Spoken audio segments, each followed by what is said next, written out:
Hello friends, இது வரைக்கும் நம்ம சேனலை சப்ஸ்கிரைப் பண்ணால் சப்ஸ்கிரைப் பண்ணிக்கோங்க.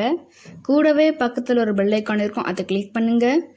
ஆல் ஒரு ஆப்ஷன் இருக்கும், அதை செலக்ட் பண்ணுங்கள். வாங்க வீடியோக்குள்ளே போகலாம். ஹாய் ஃப்ரெண்ட்ஸ், அஸ்ஸலாமு அலைக்கும். வெல்கம் டு பிஸ்மில்லா சமையல்ஸ். இன்றைக்கி நம்ம பிஸ்மில்லா சமையல்ஸில் என்ன ரெசிபி பார்க்க போகிறோன்னா சுரக்காய் கூட்டு. வாங்க எப்படி செய்கிறதுன்னு பார்க்கலாம். நான் இன்றைக்கி 50 கிராம் கடலைப்பருப்பை ஊற வச்சு எடுத்துருக்கேன். இப்போ அதை குக்கருக்கு மாற்றிக்கிறேன். சுரக்காய் பார்த்திங்கன்னா சின்ன சின்ன பீஸாக கட் பண்ணி வச்சுருக்கேன். இது ஒரு 1/2 கிலோ அளவுக்கு எடுத்திருக்கேன். கூடவே ஒரு வெங்காயம் பொடியாக கட் பண்ணது, ஒரு தக்காளி. நான் பார்த்திங்கன்னா இது எல்லாத்தையும் ஒன்றா சேர்த்து வேக வச்சு எடுத்துக்க போகிறேன். தனியாக தாளிக்க போகிறது கிடையாது. ஒரு 1/4 ஸ்பூனுக்கும் கம்மியாக கொஞ்சம் உப்பு, 1/4 ஸ்பூன் மஞ்சள்தூள், 1/4 ஸ்பூன் சீரகம், கொஞ்சமாக தண்ணி விட்டு நம்ம வேக வச்சு எடுத்துக்கலாம். சுரக்காய் பார்த்திங்கன்னா சீக்கிரமாக வெந்துடும் இல்லையா, அதனால நான் கடலைப்பருப்பை ஒரு 1 மணி நேரம் நல்லா ஊற வச்சு எடுத்துருக்கேன். பாருங்கள், ஒரு 2 விசில் தான் கொடுத்துருக்கேன். நல்லா வெந்து வந்திருக்கு. ஒரு கடாயை வச்சுக்கோங்க.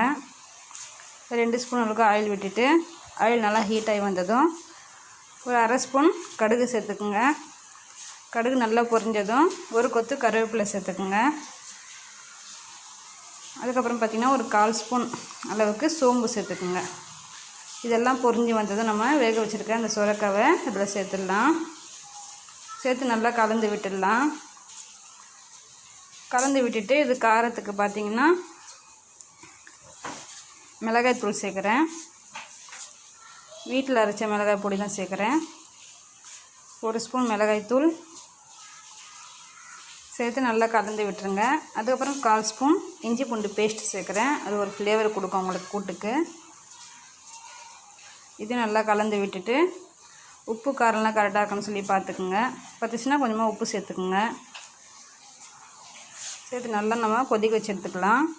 ஒரு 5 நிமிஷம் இல்லை 10 நிமிஷம் கொதிச்சா போதும். இந்த மாதிரி எண்ணெய் பிரிஞ்சு வந்ததும் இந்த மசாலா வாசனெலாம் போயிருக்கும் நமக்கு. இப்போ கொஞ்சமாக கொத்தமல்லி சேர்த்துட்டு நம்ம இறக்கிடலாம். அவ்வளோதான் ஃப்ரெண்ட்ஸ். ஹெல்தியான, ரொம்ப உடம்புக்கு நல்லா குளிர்ச்சி ஊட்டக்கூடிய, அது மட்டும் இல்லாமல் நம்மளுடைய தேவையில்லாத உடம்புல கொழுப்பு சத்து இருக்கும் இல்லையா, அதை குறைக்கக்கூடிய ஒரு தன்மை சுரக்காய்க்கு இருக்குது. இந்த ரெசிபி உங்களுக்கு பிடிச்சிருந்துச்சுன்னா இந்த வீடியோ லைக் பண்ணுங்கள், ஷேர் பண்ணுங்கள், கமெண்ட் பண்ணுங்கள். மறக்காமல் சப்ஸ்கிரைப் பண்ணுங்கள். பக்கத்தில் இருக்கிற பெல் ஐக்கானை கிளிக் பண்ணுங்கள். தேங்க்யூ ஃபார் வாட்சிங்.